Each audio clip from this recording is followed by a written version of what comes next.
आप देख रहे हैं बिहार विधानसभा चुनाव से जुड़ा हमारा खास बुलेटिन लोकतंत्र। मैं हूं प्रीति। बिहार के सियासी रण में त्योहार के चलते प्रचार की मंद पड़ी रफ्तार आज से फिर रवा हो गई है। बीजेपी अध्यक्ष अमित शाह की आज बिहार में कई रैलियां हो रही हैं। वहीं महागठबंधन के लिए नीतीश कुमार और लालू यादव की जनसभाएं भी होंगी। साथ ही विदेश राज्य मंत्री वीके सिंह के बयान पर बिहार की सियासत गर्मा गई है। न सिर्फ विपक्ष बल्कि एनडीए में शामिल हिंदुस्तानी अवाम मोर्चा ने इस बयान पर विरोध जताया है। दाल को लेकर भी बहस जोरों पर है। लोकतंत्र में दावों और वादों के साथ साथ बिहार की जमीनी हकीकत और बुनियादी मुद्दों पर भी होगी बात। लोकतंत्र की शुरुआत हेडलाइंस के साथ। विदेश राज्य मंत्री वीके सिंह के बयान पर एनडीए में विरोध के सुर। प्रधानमंत्री से हस्तक्षेप की मांझी की मांग। महागठबंधन की भी तीखी प्रतिक्रिया। जेडीयू अध्यक्ष शरद यादव का बयान, कहा चुनाव के नतीजों से तय होगा आरक्षण के मुद्दे का स्थायी फैसला।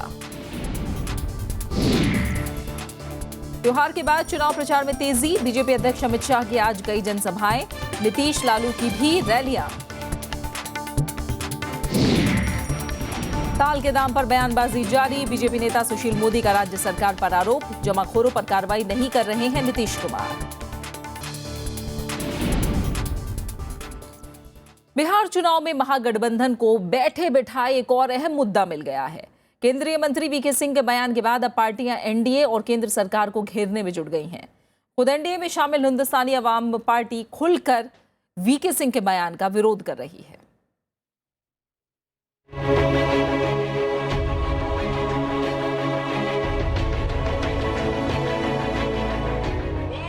बिहार विधानसभा चुनाव में अब राष्ट्रीय मुद्दे अहम हो गए हैं। ताजा मामला विदेश राज्य मंत्री वीके सिंह के बयान का है, जिसको लेकर एनडीए के भीतर भी विरोध के सुर उठ रहे हैं। एनडीए की सहयोगी पार्टी हिंदुस्तानी अवाम मोर्चा ने इस पूरे मामले में प्रधानमंत्री से हस्तक्षेप और साथ ही वीके सिंह पर कार्रवाई की मांग की है। वीके सिंह का जो बयान आया है वो आपत्तिजनक है। उनको देश की आम आवाम से माफी मांगनी चाहिए ऐसे बयान के लिए, और मैं प्रधानमंत्री जी से रिक्वेस्ट करता हूं कि ऐसे मंत्रियों को मंत्रिमंडल से बर्खास्त करना चाहिए, मंत्रिमंडल से बाहर का रास्ता दिखाना चाहिए। उधर महागठबंधन ने वीके सिंह के इस बयान पर तीखी प्रतिक्रिया दी।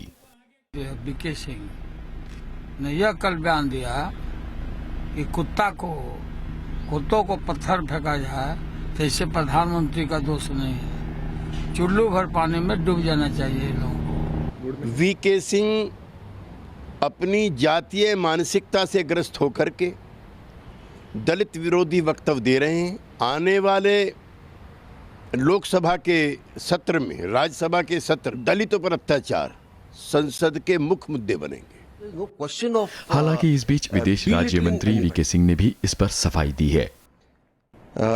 देखिए, ये जो मेरा वार्तालाप हुआ एक पत्रकार के साथ, इसमें दो अलग अलग बातें थी। दोनों को जबरदस्ती लिंक कर दिया गया और एक अलग तरह की दूषित पिक्चर दिखाने की कोशिश की है। बिहार में अभी 3 दौर का मतदान बाकी है। ऐसे में प्रचार और बयानबाजी के साथ आरोप प्रत्यारोप का सिलसिला तेज हो गया है। Bureau report, Rajya Sabha TV. और उधर बिहार बीजेपी के सह चुनाव प्रभारी और केंद्रीय पेट्रोलियम मंत्री धर्मेंद्र प्रधान ने कहा है कि वीके सिंह की सफाई के बाद ये मुद्दा खत्म हो गया है। I think that issue has got a natural closure. What I came to know from the media, from the news clippings, VK Singh has already put his apology. He has categorically denied the statement. JDU अध्यक्ष शरद यादव ने कहा है कि बिहार का चुनाव परिणाम आरक्षण के मुद्दे का कोटा लाभार्थियों के पक्ष में स्थायी रूप से फैसला कर देगा। उन्होंने कहा कि बिहार चुनाव में सामाजिक गैर बराबरी और विकास दोनों ही मुद्दे महत्वपूर्ण हैं, और इस बात पर जोर भी दिया कि बिहार में बहुसंख्यक लोग आरक्षण श्रेणी में आते हैं। उन्होंने आरएसएस प्रमुख मोहन भागवत के बयान का भी जिक्र करते हुए कहा कि आरक्षण पर दिए गए बयान से दलित और पिछड़े वर्ग पर व्यापक असर पड़ा है। और बिहार चुनाव में दाल पर चल रही सियासत भी तेज हो रही है। बीजेपी नेता सुशील मोदी ने दाल की बढ़ी कीमतों के लिए राज्य सरकार को दोषी ठहराया। सुशील मोदी ने कहा कि मुख्यमंत्री नीतीश कुमार जमाखोरों पर कार्रवाई नहीं कर रहे हैं, जिस वजह से दाल की कीमत राज्य में बढ़ी हुई है। उन्होंने कहा कि नीतीश कुमार जानबूझकर ऐसे लोगों के खिलाफ कोई कदम नहीं उठा रहे हैं।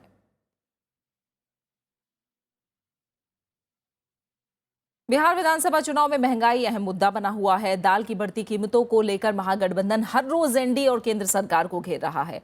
महागठबंधन के नेता हर चुनावी सभा में इस मुद्दे को उठा रहे हैं, तो एनडीए के नेताओं को मजबूरन जवाब देना पड़ रहा है।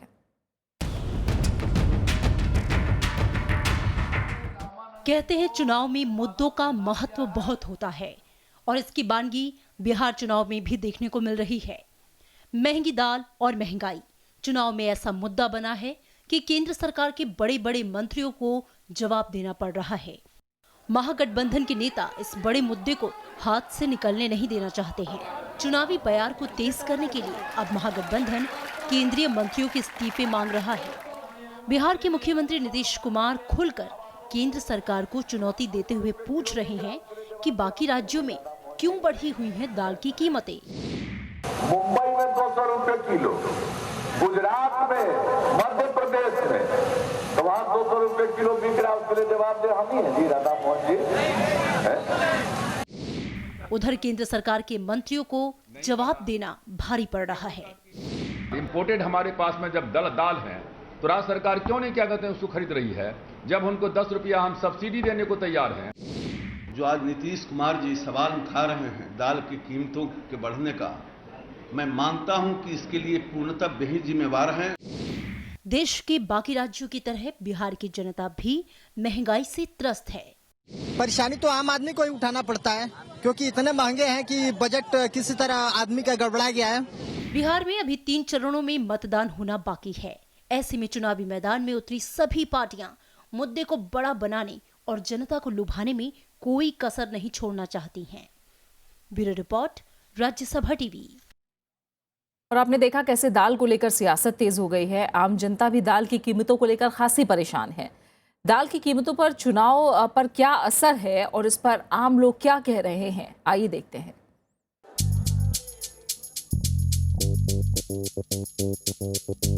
दिल्ली से लेकर पटना तक महंगी दाल लोगों की जुबान पर है। बिहार चुनाव पर पूरे देश की निगाहें हैं, लिहाजा मुद्दों के बाजार में इस वक्त दाल पर चर्चा सबसे ज्यादा हो रही है। लेकिन महंगी दाल का शिकार सबसे ज्यादा आम लोग हो रहे हैं। इन्हें पहले प्याज ने रुलाया और अब दाल दर्द दे रही है।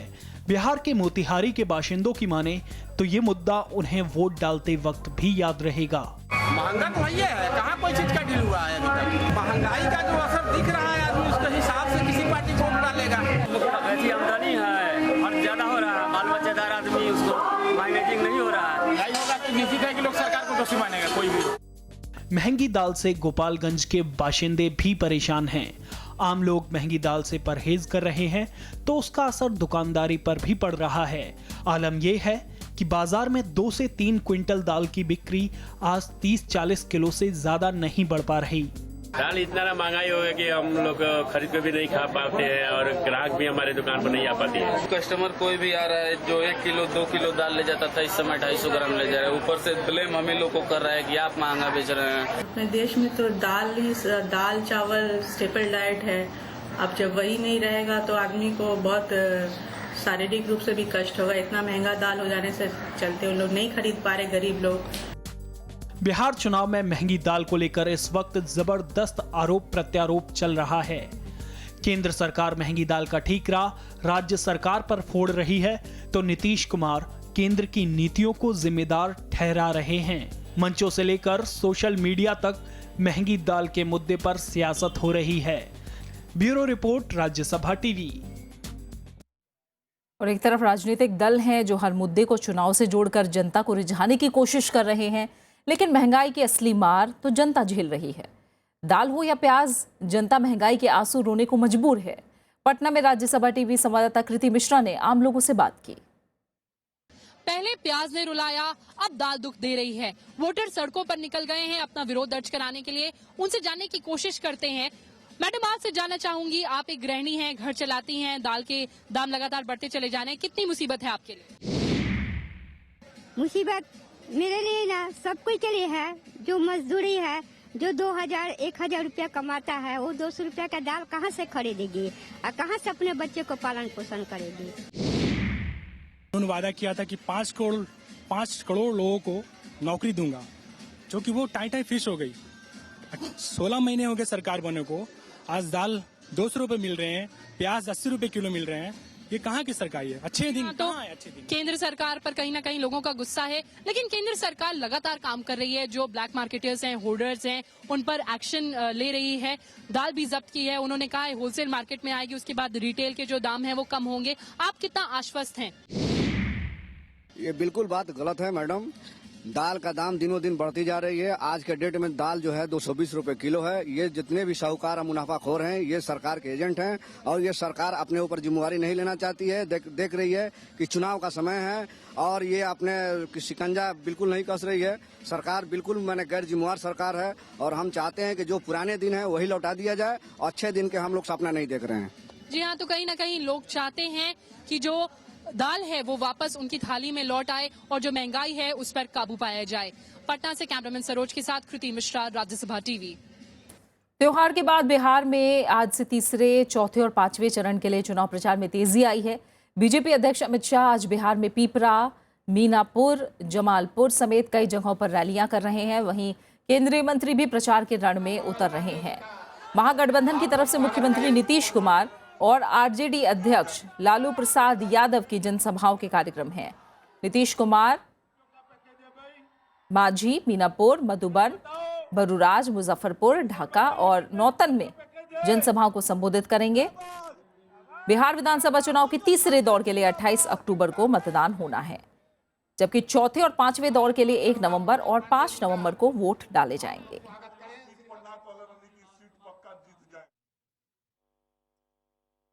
उस समय पटना से हमारे साथ वरिष्ठ पत्रकार निखिल आनंद जुड़े हुए हैं, उनका हम रुख करेंगे। निखिल आनंद साहब, बहुत बहुत शुक्रिया राज्यसभा टीवी से जुड़ने के लिए। हाल फिलहाल जो हम राजनीति देख रहे हैं, कुछ समय ऐसा लगा कि अब दाल की बात हो रही है, महंगाई की बात हो रही है, तो शायद आरक्षण का मुद्दा कहीं पीछे चला जाए, लेकिन शरद यादव का अब नया बयान, अब इस पर क्या कहेंगे आप? प्रीति, बिल्कुल बिहार की राजनीति में 2-3 मुद्दे जिस तरह से क्रॉप अप हुए चुनाव के साथ, जैसे आरक्षण का मुद्दा, ये बड़ा ही संवेदनशील मुद्दा है और आम दलित पिछड़ी आवाम के लिए एक कहे तो बड़ा ही भावनात्मक मुद्दा है और इसने कमोबेश महागठबंधन को थोड़ा सा चुनावी मोमेंटम तैयार करने में काफी मदद की।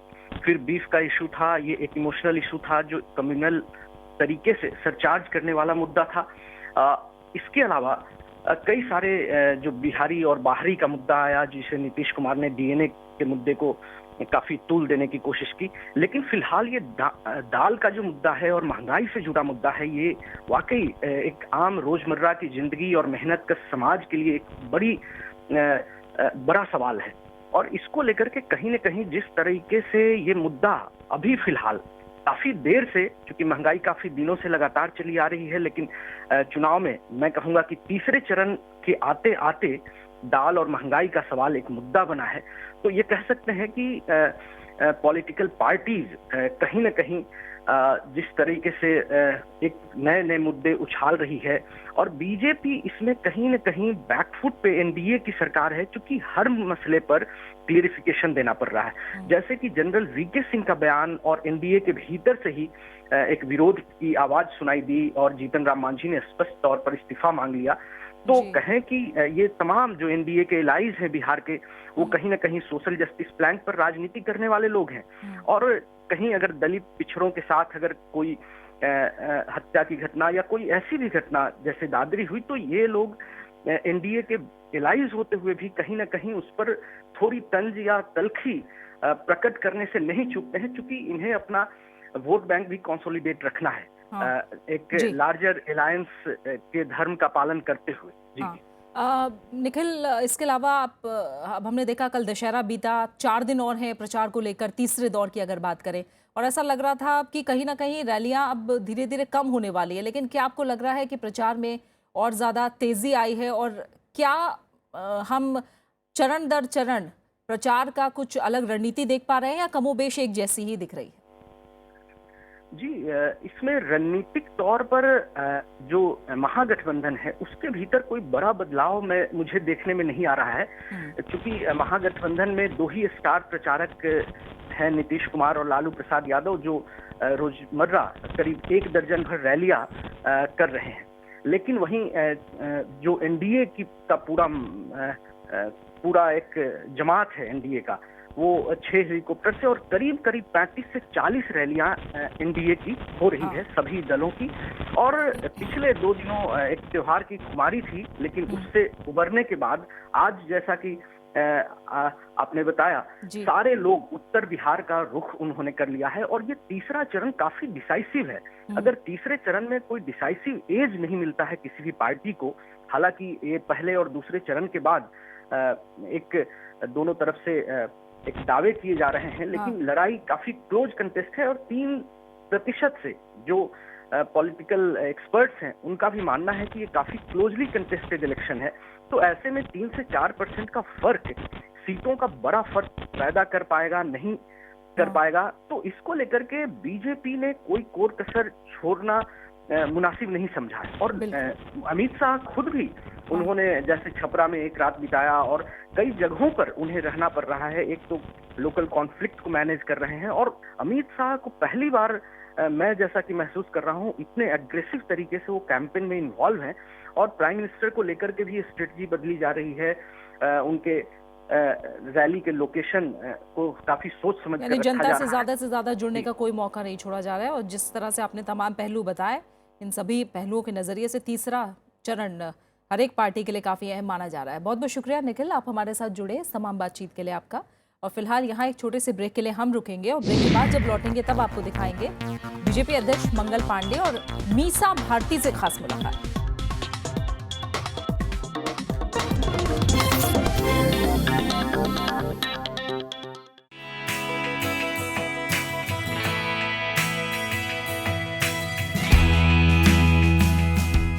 साहित्य में एक आला मकाम, डोगरी की पहली कवियत्री। हिंदी साड़ी दादी है ते डोगरी है माँ, दादी थार दादी है ते माऊ थार माँ। कि हिंदी हमारी दादी है तो डोगरी हमारी माँ है। इंसानियत है जिनका मजहब। भगवान ने ऊपर से हमें नीचे भेजा, तब उसने ये बनाकर नहीं भेजा कि ये हिंदू है और ये मुसलमान है। मिलिए शख्सियत में मशहूर मारूफ साहित्यकार पद्मा सचदेव से शनिवार रात 10:30 बजे और रविवार सुबह 11 बजे सिर्फ राज्यसभा टीवी पर।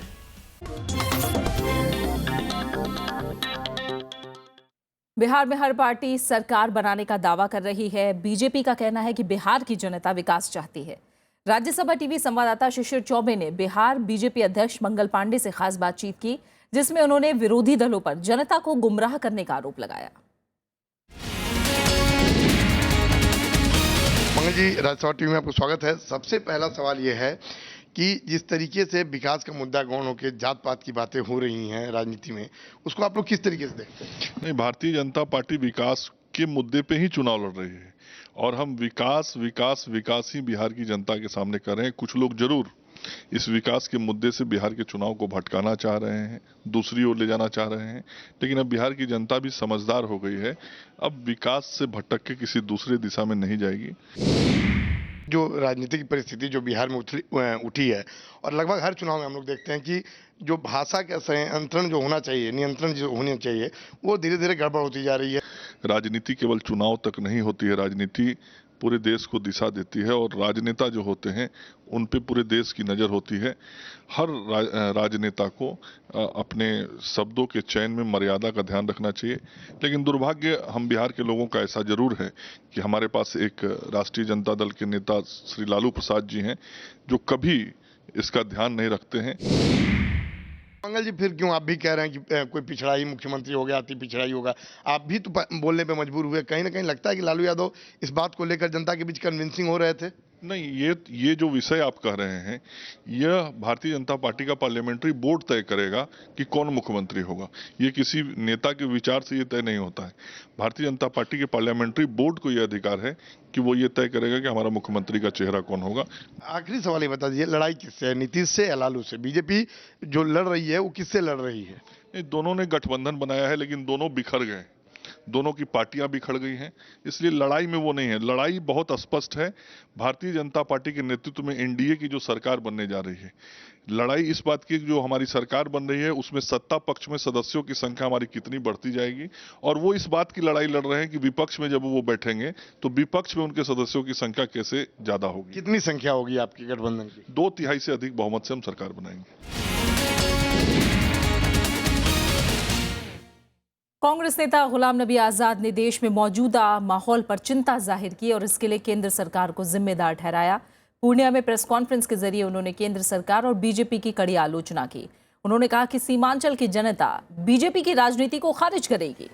असल में कांग्रेस ने सीमांचल से काफी उम्मीदें लगा रखी हैं। यहाँ एमआईएम के उतरने से माना जा रहा है कि राजनीतिक समीकरण पहले से काफी बदल गया है। गुलाम नबी आजाद ने देश में सांप्रदायिक तनाव पर चिंता जाहिर करते हुए कहा कि बिहार की जनता इसे नकारेगी। 47 के बाद 1-2 साल चला वही अविश्वास का माहौल इस वक्त मैं कश्मीर से कन्याकुमारी तक देख रहा हूं। बिहार में शांतिपूर्ण और निष्पक्ष चुनाव कराने के लिए चुनाव आयोग बेहद सतर्क है, लिहाजा छापेमारी अभियान लगातार जारी है। चुनाव आयोग ने कल वैशाली जिले से 1,59,000 रुपए और भोजपुर से 3,82,000 रुपए बरामद किए।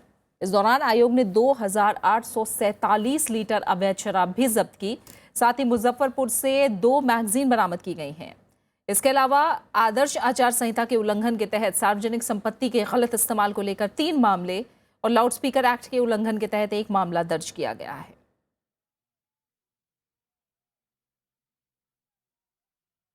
बिहार चुनाव में पहले 2 चरणों में 81 सीटों पर मतदान का काम पूरा हो चुका है। सियासी घमासान में अब बारी तीसरे दौर की है। इसमें 6 जिलों की 50 सीटों पर 28 अक्टूबर को वोट डाले जाएंगे। तीसरे दौर में सबसे ज्यादा पटना में 14 सीटें हैं।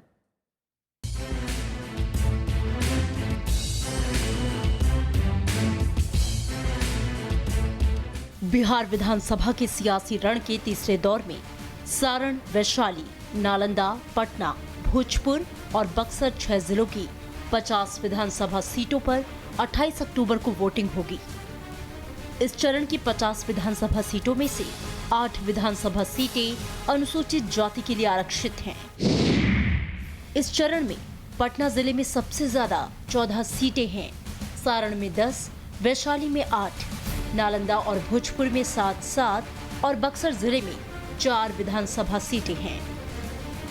पटना जिले का दीघा मतदाताओं के लिहाज से सबसे बड़ा विधानसभा क्षेत्र है, जबकि सारण के अबनौर विधानसभा क्षेत्र में सबसे कम वोटर हैं। तीसरे दौर के लिए 8 अक्टूबर तक नामांकन का सिलसिला चला। इस दौरान 902 उम्मीदवारों ने पर्चे दाखिल किए। 9 अक्टूबर को नामांकन पत्रों की जांच हुई। 841 प्रत्याशियों के पर्चे सही पाए गए। 12 अक्टूबर नाम वापसी की आखिरी तारीख थी। इसके बाद 808 प्रत्याशी मैदान में जोर आजमा रहे हैं। इनमें 71 महिलाएं हैं। तीसरे दौर के मतदान के बाद 1 नवंबर को चौथे और 5 नवंबर को 5वें दौर के लिए वोट डाले जाएंगे। Bureau report, Rajya Sabha TV. RJD प्रमुख लालू प्रसाद यादव की बेटी और नेता मीसा भारती इन दिनों पार्टी और अपने भाइयों के लिए प्रचार में जुटी हुई हैं। उनकी माने तो बिहार में जाति एक सच्चाई बन गई है, लेकिन जाति के नाम पर वोट महागठबंधन नहीं बल्कि एनडीए नेता मांग रहे हैं। प्रचार के दौरान उनसे राज्यसभा टीवी संवाददाता रविंद्र सिंह शुरान ने खास बात की। महुआ विधानसभा क्षेत्र से प्रत्याशी आरजेडी प्रत्याशी तेज प्रताप की बहन और आरजेडी की नेता मीसा भारती जी हमारे साथ हैं। अभी अपन ने देखा कुछ साल पहले मैडम थोड़ा सा आरजेडी का ग्राफ गिरा है, तो क्यों आप मतलब आरजेडी को इस बार लोग वोट दें, क्या खास कारण है इसका? देखिए, आरजेडी वैसे देखा जाए तो सबका ग्राफ गिरा है। लोकसभा चुनाव को अगर आप छोड़ दें, मोदी जी जो नरेंद्र मोदी जी हमारे प्रधानमंत्री हैं, उन्होंने क्या सिर्फ वादे ही किए हैं। जुमले। आप उनके जो राष्ट्रीय अध्यक्ष हैं वो कहते हैं मोदी जी आते हैं भाषण में कुछ बोल जाते हैं, उनके राष्ट्रीय अध्यक्ष जी आते हैं कहते हैं ये तो जुमला था। तो अब ये बिहार के लोग को सोचना है कि किसका साथ देना। क्या इस बार भी चुनाव वही जातिवाद के आधार पर ही होगा? देखिए, जाति एक सच है, इसको कोई नकार नहीं सकता, और सबसे ज्यादा आज की डेट में बीजेपी इसका इस्तेमाल कर रही है। आप अभी हमारे केंद्रीय मंत्री हैं गिरिराज सिंह जी ने, क्या जरूरत पड़ी, अगर आप जाति को नहीं मुद्दा बना रहे हैं तो आपको ये कहने की क्या जरूरत पड़ी कि बीजेपी से कोई भी स्वर्ण जाति का चीफ मिनिस्टर का उम्मीदवार नहीं होगा। लेकिन एफआईआर तो लालू जी के खिलाफ भी हुई है। देखिए, एफआईआर हुआ है। देखिए, एफआईआर नेताओं का काम है भाषण देना और चुनाव आयोग का काम है केस करना। लालू जी ने कुछ भी ऐसा नहीं कहा। लालू जी ने जो सच्चाई थी, जो बिहार की सच्चाई है, उसको बोला है। और मोदी जी तो खुलेआम जनता को घूस दे रहे थे कि हम आपको टीवी देंगे, फ्री में टीवी देंगे, जिसके ऊपर आप मोदी जी का भाषण सुन सकते हैं।